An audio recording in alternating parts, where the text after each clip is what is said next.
Feel আরদা মাটির সঙ্গে ওরা মিলিয়ে দেবে। ওরা বলবে আনা মুসলিমুন, আমি একজন মুসলমান। লা ইয়াবকা মিনাল ইসলামি ইল্লা ইসমু, দুনিয়াতে ওরা মুসলমান বলবে, কিন্তু আমি আল্লাহ আমার খাতায় মুসলমান লেখা থাকবে না। চলেন আমি আপনাকে বোঝাতে চেয়েছি, লক্ষ্য করে দেখা যায় তাহলে একটা মূর্তি ছবি যদি কোনো ঘরে থাকে, ওই ঘরেতে রহমতের ফেরেশতা প্রবেশ করে না। এটা যেমন সত্য, আপনার বাড়িতে যদি একটা কুত্তা থাকে, কুত্তা হলো নাপাক অপবিত্র, ওই অপবিত্র নাপাক যদি বাড়িতে থাকে রহমতের ফেরেশতা করবে না। তবে হাদিস শরীফে এসেছে আপনার বাড়ি 3 তলা 2 তলা কিংবা 5টা 7টা কামরা আছে, আপনারা একজন থাকে 2 জন থাকেন, যে বিল্ডিং এ 15 জন থাকার কথা সেখানে আপনারা 2 জন কিংবা 3 জন থাকেন, নিজের আত্মবিশ্বাস হারিয়ে যাবার ভয়তে পরিস্থিতি অনুকূলের দিকে তাকিয়ে জরুরি অপেক্ষা নির্ভর করে তখন কুত্তা লালন পালন করা শরিয়াতে যায়। তাহলে আপনার ভিটে বাড়ি আছে বড়, আপনার 5 কামরা 7 কামরা 2 তলা ঘর, আছেন মাত্র 2 ভাই, আপনার যা দেখা যায় আপনার নিরাপত্তার জন্য আপনি কুকুরটা পুষতে পারেন, এটা হাদিস আপনাকে সহমতি দিয়েছে। তবে জেনে রেখে দাও, কোনো মহিলা পুরুষ কোনো মহিলা কুত্তা পুষতে পারবে না, কোনো মহিলা কুত্তা ব্যবহার করতে পারবে না, কোনো মহিলা কুত্তাকে লালন পালন করতে পারবে না। কেন? আল্লাহর কোরআন জানিয়ে দিয়েছে হুন্না লিবাসুল্লাকুম ওয়া আনতুম লিবাসুল্লাহুন্না, আমি তোমাদের স্বামী আর স্ত্রী একে অপরকে লেবাস বানিয়েছি, একে অপরকে পোশাক বানিয়েছি। অখলাকনাকুম আজওয়াজা, আমি আল্লাহ তোমাদেরকে জোড়ায় জোড়ায় সৃষ্টি করেছি। স্ত্রী স্বামীকে খেদমত করবে, স্বামীর খেদমতের ঘাটতি রেখে পৃথিবীর কোনো জীব জন্তু জানোয়ারকে খেদমত করা যাবে না। তাহলে একটা পুরুষ বাড়িতে পুকুর পুষতে পারে বাড়ির পরিস্থিতি নির্ভর করে, তবে ওই পুরুষটা কুকুর লালিত পালিত করবে আত্মরক্ষার দিকে তাকিয়ে। তবে খবরদার নারী কুত্তা পুষতে পারবে না। কেন? নারী এসেছে স্বামীর খেদমত করার অধীনে।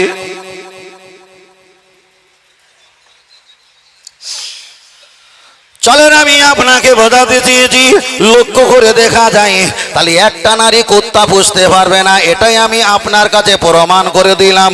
তাহলে এখানে আর একটা বিষয় পরিষ্কার হয়ে গেল, আপনারা অনেকে আমরা অনেকে গেঞ্জি পরি, একটা গেঞ্জি পরেছি লেখার চ্যাটার্জির ছবি আছে, একটা গেঞ্জি পরেছি লতা মঙ্গেশকরের ছবি আছে, একটা ছবি পরেছি শাহরুখ খান আর মিঠুন চক্রবর্তীর ছবি আছে, একটা ছবি পরেছি হানু সিং এর ছবি আছে, আবার একটা দেখা যায় গেঞ্জি যখন পরেছি পিছনে একটা নাক ফুড়নি কান ফুড়নি একটা দেখা যায় মানুষের ছবি আছে, কোনো পশুর ছবি আছে। রসুল বলেছে ওই ছবি পরাটা চলবে না, ওটা হারাম হারাম। আজ থেকে 7 থেকে 8 বছর আগে একটা গেঞ্জি বার হয়েছিল, গেঞ্জির সামনে আর পিছনে লেখা ছিল পাগলু পাগলু। ওই বইটা যখন রিলিজ হয়েছিল তখন কোম্পানি পাগলু ডাইসে পিন করে দিয়েছে গেঞ্জি, লক্ষ লক্ষ যুবক ছেলেরা পরেছে।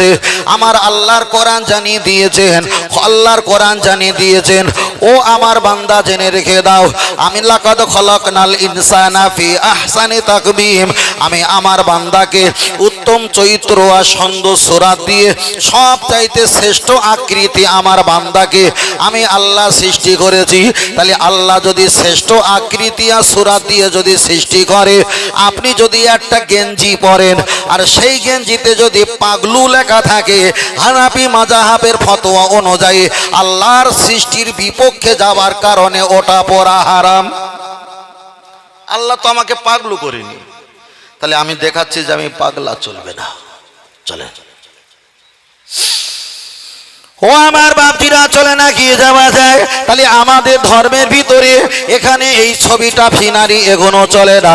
আপনার কাছে আমি 4 নাম্বার অপশন করে বলি, আমাদের বাড়িতে ভাগ্নেরা লেখাপড়া করে, আমাদের বাড়িতে অনেক ছোট বড় মেজো বোনেরা লেখাপড়া করে, ওদের একটা কামরা দিলে একদিকে আলনা আলমারি শোকেস একটু কাঁচের আলমারি দিলে ওরা ওখানে মাটির একটা পুতুল রাখে, মাটির একটা কলা, মাটির একটা আপেল পাওয়া যায়, এইগুলো ওরা রাম রাম করে ভর্তি করে রাখে। আবার সইজওয়ালা কিছু আছে, একটা ছেলে আর একটা মেয়ে দুইজনা গলা জড়িয়ে আছে, সই দিলে ঝিকিমিকি লাইট জ্বলে। মায়েরা আর বোনেরা ওইগুলো ব্যবহার করে। এটা যদি হারাম হয়, ওটাও হারামের বাচ্চা, হারাম চলবে না। চলেন আপনার কাছে 6 নাম্বার আগিয়ে যাই। আপনার নাতি আপনার বাড়িতে বসবাস করে, আপনার বড় মেয়ের মেয়ে কিংবা আপনার বাড়িতে মানুষ হচ্ছে, আপনার ওই নাতিটা আদরের নাতি, কান্নাকাটি করে। আর কান্নাকাটি বন্ধ করার জন্য আপনি দাদা হয়ে, আপনি নানা হয়ে, আপনি ভাগনা হয়ে, মামা হয়ে বাজার থেকে একটা স্পন্দনের বড় একটা পুতুল পাওয়া যায়, বড় একটা পুতুল পাওয়া যায়, তুলোর পুতুল পাওয়া যায়। আপনার ভাগ্নিকে, আপনার নাতিকে পুতুলটা দিয়েছেন। ওই ভাগ্নি আর ওই নাতিটা পুতুলের সঙ্গে যতটা কথা বলবে, যতটা তার সঙ্গে নিয়ে লালন পালন করবে, রসুল বলেছে লা তাকুমুসসা, কিয়ামতের আসার আগে ওরা দেব দেবী ছিনারির সঙ্গে কথা বলবে আর তাকে মহব্বত করে দুনিয়া থেকে ঈমান হারিয়ে ফেলবে।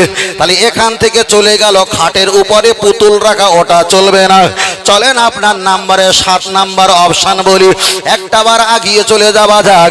অনেকে সাইকেল চালায়, সাইকেল চালাতে চালাতে সাইকেলের মডগেজের নিচে আর মডগেজের পিছনের মডগেজের নিচে প্লাস্টিকের রবারের কিছুটা ফুল পাওয়া যেত, একদিকে নায়ক একদিকে নায়িকা ছবি পাওয়া যেত। এটা যদি হারাম হয়, ওটাও হারাম, আপনাকে খুলে দিতে হবে। চলেন আপনার কাছে 8 নাম্বার বলি। অনেকে চাবি আছে, চাবির ঋণ রেখে দিয়েছে, ওখানে একটা চিংড়ি মাছের ছবি আছে, ওখানে কচ্ছপের ছবি আছে, ওখানে একটা মাছের ছবি আছে, ওখানে একটা কোমরে হাত দিয়ে শক্তিমান, সেখানে একটা ছবি দিয়ে চাবির রিং ব্যবহার করা হয়। ওটাও তো হারাম, হারাম, হারাম, চলবে না। চলেন আমি আপনার কাছে 9 নাম্বার অপশানে যাই। আপনার বাড়িতে মক্কা আর মদিনা শরীফের ছবি আছে, আর ছবি থাকার পরে সেই মক্কা শরীফ, কাবা শরীফ যখন ঘোরা হয়, ইন্নি উরিতু তুআফা ইয়াসসির ওয়া তাকাব্বালহু মিন্নি, আল্লাহর কাবা মদিনা বাড়িতে রাখবে, আর লক্ষ লক্ষ মানুষ মাথায় টুপি দিয়ে কাবা শরীফ তোয়াফ করছে, ওই মানুষের ছবি তো কাবার পাশে টাঙিয়ে রাখা, ওটা তো হারামের বাচ্চা, হারাম। ঠিক না বে ঠিক? ওটা তো মানুষের ছবি। তাহলে আমাদের কেউ, ভাই আমি কিছু মুখস্থ করে আসি না, আমাদের ব্রেন খুব স্পিরিট। একটা শুরু করলে বড় ভাই আর একটা লাইন আমাদের এসে যায়, তবে যেটা আমাদেরকে বলতে বলে আমরা সেটা বলি, তার কারণ অলরাউন্ডার আলেম না হলে চলবে না। 2-3টে মুখস্থ করে রাখবো সম্ভব না, আগিয়ে যাই। অসুবিধা হচ্ছে না তো বাবু? বিষয়টি তো বলা দরকার আছে। এটা আলহামদুলিল্লাহ। ও আমার বাপজিরা, চলে না গিয়ে যাওয়া যায়। তাহলে মক্কা আর মদিনার ছবি যদি আপনি বাড়িতে টাঙিয়ে রাখেন, ভালো ভালো ভালো ভালো, কিন্তু একদিকে ছোট বাচ্চা মেয়ে, ছোট বাচ্চা ছেলে গলায় হাত দিয়ে আল্লাহর কোরআন পড়ছে, এমন ছবি পাওয়া যায় না, যায় না? এমন ছবি পাওয়া যায়, ওটা চলবে না, ওটা মূর্তি, ওটা হারাম, ওটা হারাম, চলবে না। ওটা হলো 11 নাম্বার। 12 নাম্বার অপশানে চলে যায়। আপনি মাথায় টুপি দিয়েছেন, আমি মাথায় টুপি দিয়েছি, আপনি মাথায় টুপি দিয়েছেন, আমি মাথায় টুপি দিয়েছি। আপনার মাথায় কিংবা আমার মাথায় একদিকে আলিফ লাম লাম হে আল্লাহু লেখা থাকে না, থাকে না? একদিকে মিম হে মিম দাল মোহাম্মদ লেখা থাকে, একদিকে আল্লাহর ঘর মসজিদ, একদিকে মদিনা শরীফের গম্বুজটা তারা কম্পিউটার কিংবা দর্জিতে এমব্রয়ডারি মেশিনে তারা ডিজাইন করে রাখে। হানাফি মাযহাবের ফতোয়া হলো আপনি ওই মক্কা মদিনা শরীফের ছবি টুপিতে রেখে নামাজ পড়লে যে বেশি নেকি হবে না, এটা ভুল কথা। আপনি পড়তে পারেন, তবে পড়া অবস্থায় টয়লেট পায়খানায় আপনি যেতে পারবেন না। আল্লাহু আর মুহাম্মদ সাল্লাল্লাহু, যদি আপনার টুপিতে লেখা থাকে টয়লেট আর পায়খানা ঘরে আপনি যেতে পারবেন না। ওই জন্য রসুল বলেছেন, তোমরা যখন পায়খানা ঘরে যাবে, প্রথমে তোমরা বাম পা দেবে আল্লাহুম্মা ইন্নী আউযু বিকা মিনাল খুবসি ওয়াল খাবাইস। পায়খানা ঘরে যাবে, তোমরা একদিকে লজ্জা শরমের মতো কাত হয়ে চুপ করে বসে থাকবে, যতক্ষণ সময় লাগে ততক্ষণ সময় দেবে, আর বেশি তোমরা ওখানে সময় দেবে না। তাহলে এখানে আমি প্রমাণ করে দিলাম মক্কা আর মদিনা শরীফটা রাখা ভালো, কিন্তু মানুষের ছবি রাখা চলবে না, চলবে না। আপনার বাড়িতে একটা ক্যালেন্ডারের ছবি আছে, একদিকে বলে দিয়েছে এটা বড় পীর সাহেবের ছবি, আবার কেউ বলে এটা খাজা হুজুরের ছবি, সাদা দাড়ি, লম্বা মাথায় পাগড়ি আছে। যারা ব্যবসা করে পাক্কা চিটিংবাজ, এই ছবিগুলো বাড়িতে রাখা চলবে না, এটা শরিয়াতে হারাম হারাম হারাম।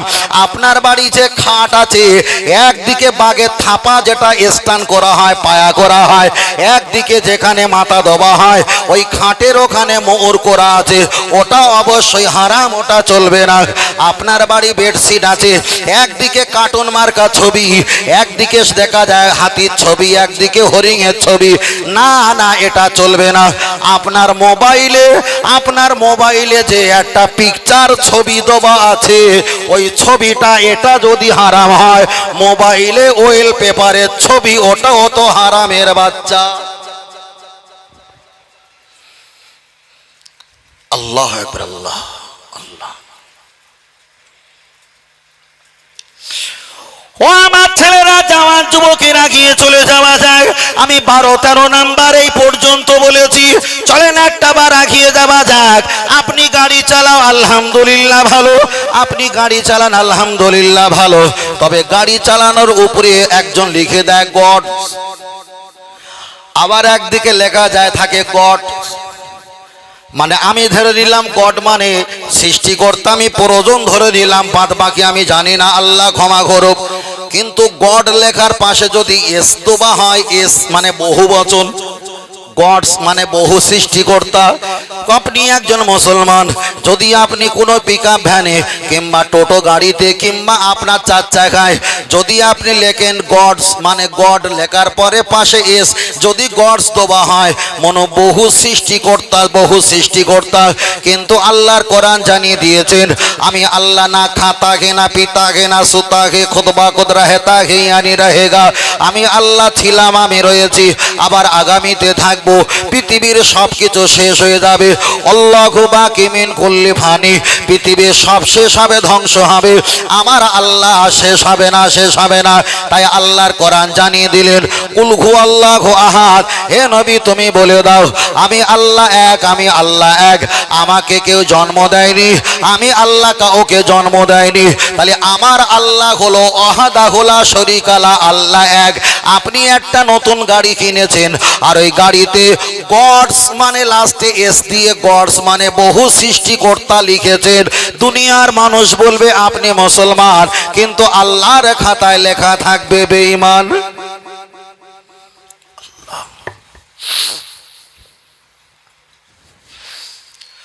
ও আমার বাপজিরা, চলে না কি যাওয়া যায়, লক্ষ্য করে দেখা যায় আপনি নদীতে যখন চলবেন, উত্তাল সাগর নদীতে যখন চলাফেরা করবে, আপনি মনে করবেন গঙ্গা দেবী আমাকে রক্ষা করো, গঙ্গা দেবী আমাকে তুমি রক্ষা করো। একবার যদি আপনি গঙ্গা দেবী বলে রক্ষা যদি করো, কোনো ইমানদার মুসলমান যদি বলে, ওই ব্যক্তিটা বেঈমান আর কাফের হয়ে যাবে। তবে নদীর তোলা পানির তোলা থাকে খিজির আলাইহিস সালাম, তার কাছে সাহায্য চাওয়া এটা চলবে না। আপনি যখন কোনো গাড়িতে উঠবে কিংবা ব্রিজ কিংবা স্টিমার লঞ্চ যখন চাপবে, বিসমিল্লাহ দেখা যায়, বিসমিল্লাহি মাজরিহা ওয়া মুরসাহা, ইন্না রাব্বিলা গফুরুর রহিম, সুবহানাল্লাযী সাখারা লাহা জামা কুন্না লাহু মুকরিনিন ওয়া ইন্না ইলা রাব্বিনা লামানকালিবুন। আল্লাহর নবী তো হাদিস শরীফে বললেন, তোমরা যখন ব্রিজে উঠবে কিংবা স্টিমার লঞ্চ নদী ব্রিজ যখন পার হবে, তোমরা এই গাড়িতে উঠলে এই দোয়াগুলো পাঠ করবে। তাহলে কোনো ব্যক্তি যদি বলে নদীতে গেলে যদি নৌকা ডুবি হবার ভয় হয়, আমি 10 টাকা 5 টাকা খুচরো করে ছড়িয়ে দেবো আর গঙ্গা দেবীর কাছে সাহায্য চাইবো, ওই ব্যক্তি তো বেঈমান আর কাফের হয়ে যাবে। চলেন আপনার কাছে আমি আর একটা বার আগিয়ে যাই। আপনি যদি জঙ্গলে পৌঁছে যাও, আর যদি একটা বার বলেন, ও দেখা যায় জঙ্গলে চিনি থাকে, বন বিবি বলে আপনি চিল্লা চিল্লি করবেন, বন বিবি আমাকে বাঁচাও, আমাকে বাঁচাও, না না এটা আমাদের ধর্মে চলবে না। আমি কারোর ধর্মে তো কটাক্ষ করে বলতে পারবো না, ইসলাম এটা কখনো শেখায়নি, আমি বলতে পারবো না। তবে আমার হিসাবটা আমি বুঝিয়ে নিচ্ছি, আপনি কখনো এই কথা বলতে পারবেন না, বললে আপনার ঈমান চলে যাবে, আপনি কাফের হয়ে যাবেন। চলেন আপনার কাছে আর একটা বার আগিয়ে যাওয়া যাক। আপনি ব্যবসা বাণিজ্য করেছেন, আপনি দেখা যায় সবজি ক্ষেত করেছেন, এখন আলু চাষ করেছেন, আলুতে অনেকটা লস হয়ে গেছে, অনেক হাজার হাজার টাকা লস হয়ে গেছে, আবার 10 বছর তো আপনি লাভ করেছেন আর 1 বছর আপনি লস করেছেন, তাহলে 10 বছর যখন লাভ করেছেন তখন যেমন আল্লাহর প্রতি শুকরিয়া আদায় করেছিলেন, আল্লাহর প্রতি নির্ভর ছিলেন, 1 বছর যখন লস হয়েছে তখনও আল্লাহর প্রতি আপনাকে নির্ভর থাকতে হবে। তাই আমার আল্লাহ কোরআন শরীফে জানিয়ে দিলেন, ও আমার বান্দা জেনে রেখে দাও, ইয়াকা নাবুদু ওয়া ইয়াকা নাস্তাইন, আল্লাহর ইবাদত করবে, আমি আল্লাহ আমার কাছে সাহায্য চাইবে। তাহলে 9 বছর আল্লাহ ফসল দিয়েছে, 1 বছর আল্লাহ ফসল দেয়নি, এতে দুঃখ হবার কিছুই নেই। তাহলে অপেক্ষা করো, আল্লাহ যাতে রাজি আমরা তাতে রাজি, এটা বিশ্বাস রাখা আপনার আমার ইমানে দায়িত্ব। তাহলে এবার আমি আপনার কাছে আর একটা কথা বলবো, আপনি ব্যবসা অনেক লাভ হয়েছেন, যদি কোনো ব্যক্তি জিজ্ঞাসা করে তোমার ব্যবসা কেমন লস হয়েছে, আপনি যদি বলেন সেজনার ইচ্ছায় ব্যবসা মোটামুটি চলছে, আপনি কিন্তু ঈমান হারা হয়ে যাবেন। এক সময় নবী আমার আবু জাহেলের বাড়িতে এসেছেন, আবু জাহেলকে জিজ্ঞাসা করলেন, ও আবু জাহেল আমার চাচা, আপনার খাজুর গাছ আছে, আপনার খাজুর গাছে ছোট ছোট ফল হয়, আমি যদি একটু দোয়া করে দে, ফারাফা ইয়াদাইহি, হাত তুলে যদি দোয়া করে দে, খাজুর গাছের ফসলটা বড় হয়ে যাবে। আবু জাহেল জানে মোহাম্মদ দোয়া করলে দোয়া কবুল হবে, নিশ্চয়ই বড় বড় ফল হবে। আল্লাহ নবী হাত তুলে দোয়া করলেন। পরের দিন সকালবেলা নবী আমার আবু জাহেলের বাড়িতে আসবে, আর মনে মনে করেছেন আবু জাহেল আল্লাহর নামটা বলবে, আমার নামটা বলবে। চাচাকে জিজ্ঞাসা করছে, চাচা আগামী দিনের তুলনায় আজকের খাজুর গাছের ফল কি কারণে বড় হয়েছে? চট করে আবু জাহেল মুখের উপরে বলে দিয়েছে, আমি কিছু বলতে পারবো না, তুই জানিস আর সেই তুই জানিস। তাহলে মোহাম্মদের নাম নিল না, আল্লাহরও নাম নিল না, তুই জানিস আর সেই তুই জানিস। তাহলে এ সমাজে অনেক চাষি আছে, ক্ষেত খামারে কাজ করে, সবজি ওরা বিক্রি করে, চাষাবাদ তৈরি করে, তাদের যদি জিজ্ঞাসা করা হয় তোমার ব্যবসা কেমন চলছে, কোনো ব্যক্তি যদি বলে সেজনার ইচ্ছায় ভালো হচ্ছে, তাহলে আবু জাহেল আল্লাহকে তুই জানিস আর সেইটি বলেছিল, আল্লাহকে আল্লাহ বলেনি। আর মুসলমান যদি বলে সেজনার ইচ্ছায় ভালো চলছে, তাহলে ইনিও আল্লাহকে আল্লাহ বলল না, নামাজ পড়বে, রোজা রাখবে, ওয়াহুদ্দুনা হজ করবে, আল্লাহকে আল্লাহ বলে না ডাকার বিনিময় বেঈমান আর কাফের হয়ে কবরে যাবে। কথা বোঝাতে পারছি বাবু? তাহলে যখন যা হবে তখন বলতে হবে, কি বলতে হবে? আল্লাহ। একবার আল্লাহ বললে আলিফ লাম লাম হে আল্লাহ কটা অক্ষর? 4টে অক্ষর। 4টে অক্ষরে কটা নেকি হয়? 4 10 কে 40টা। 40টা নেকি হবে। 4 10 কে 40টা। তাহলে একবার আল্লাহ বলবো 4 10 কে 40টা নেকি হবে। মালিক বলবো তাও হবে মালিক ইয়াউমিদ্দিন। হ্যাঁ, তামাম চিজু কা মালিক হ্যায়, এটাও মালিক, এটা আরবি শব্দ, আল্লাহ এটা আরবি শব্দ, বুঝলেন না? আর যদি আমরা বলি খোদা, খোদা বলি না? বলি তো, খোদা বলি। আমি বলতে বারণ করছি না, তবে বোঝানোর জন্য বলছি। আমরা যে কোথায় কোথায় বলি, হ্যাঁ খোদা তুমি আমাকে হেফাজত করো, এটা খারাপ বলছি না, ভালো।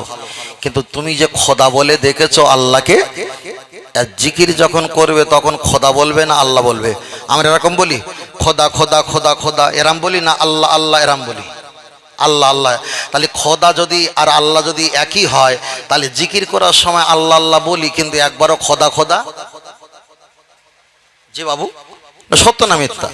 কিন্তু একবারও খোদা খোদা বলিনি, যখন যা বলি আল্লাহ আল্লাহ বলি। তাহলে আল্লাহকে আর খোদাকে কনফিউজ, খুব টেনশন। খোদা এটা ফারসি শব্দ, ফারসি শব্দ। তবে ভাষাটার প্রতি আমি বলছি না, কেন আমি বললে আবার কোন মুফতি সাহেব কোথা থেকে আবার ঠেলাঠেলি শুরু করবে, আমি ওদিকে যাচ্ছি না। তবে চেষ্টা করবেন, চেষ্টা করবেন, চেষ্টা করবেন, চেষ্টা করবেন আল্লাহকে আল্লাহ বলে ডাকার জন্য, বুঝলেন না? আমার কথা বুঝতে পারছেন তো বাবু? একটু হালকাই দিয়ে দাও, বসে গেছ না বসতে বাবু, একটু হালকাই করে দাও। আমার কথা বুঝতে পারছেন তো? মাশাআল্লাহ। তাহলে দরুদ শরীফ পড়ি। আল্লাহুম্মা সাল্লি আলা, পড়েন, জোরে পড়ো বাবু। ওয়ালা আলি সাইয়্যিদিনা, আরো জোরে আল্লাহুম্মা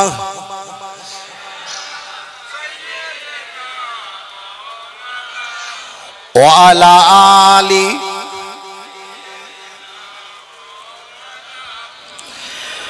পাই যদি নবী গো আপনার দিদার, মৌতের যন্ত্রণা থাকিবে না আমার, দয়া যে করিয়া দিও গো দিদার, ইয়া রাসূলুল্লাহ ইয়া হাবিবাল্লাহ ইয়া রাসূলুল্লাহ, আরো জোরে ইয়া রাসূলুল্লাহ। আল্লাহ যেন আমার রাসূলের দিদার নসিব করেন, বলুন আল্লাহুম্মা আমিন। আরেকটু জোরে বলেন আল্লাহুম্মা আমিন, আরেকটু জোরে বলেন আল্লাহুম্মা আমিন। আমার উঠে মনে হয় একটা গজল বলতে বলেছিল, তাই না? একটা গজল বলতে হবে, তাই তো? হ্যাঁ, একটা গজল বলতে হবে। মাশাআল্লাহ মাশাআল্লাহ। আল্লাহ আখিরি রসুল তুমি নবী আকরাম, আখিরি রসুল তুমি নবী আকরাম, তোমার কদমে মোর হাজারো সালাম, তোমার কদমে মোর হাজারো সালাম, আখিরি রসুল তুমি নবী আকরাম, আখিরি রসুল তুমি নবী আকরাম, তোমার কদমে মোর হাজারো সালাম, তোমার কদমে মোর হাজারো সালাম।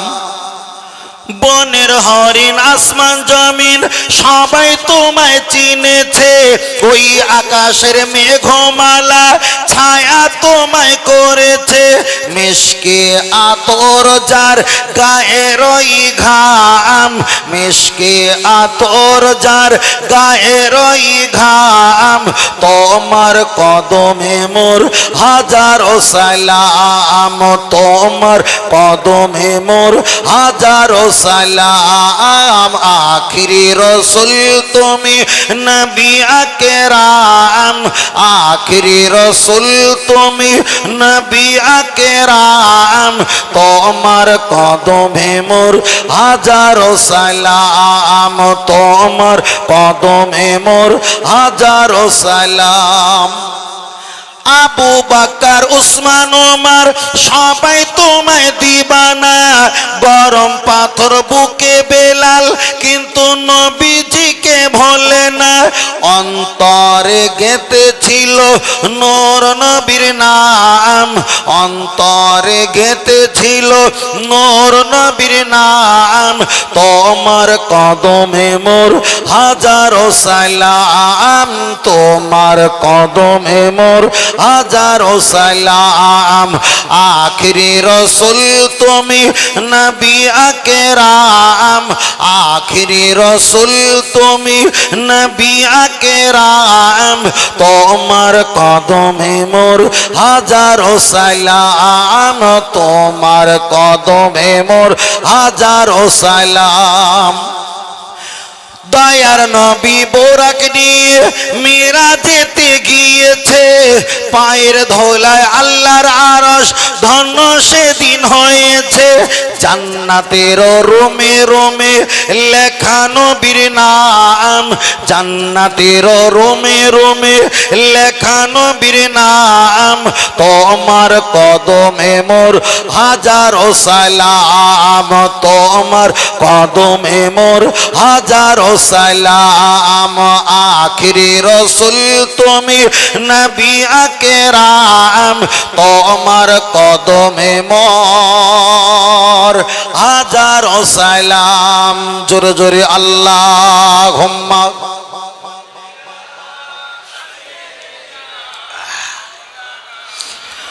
ওয়ালা আলি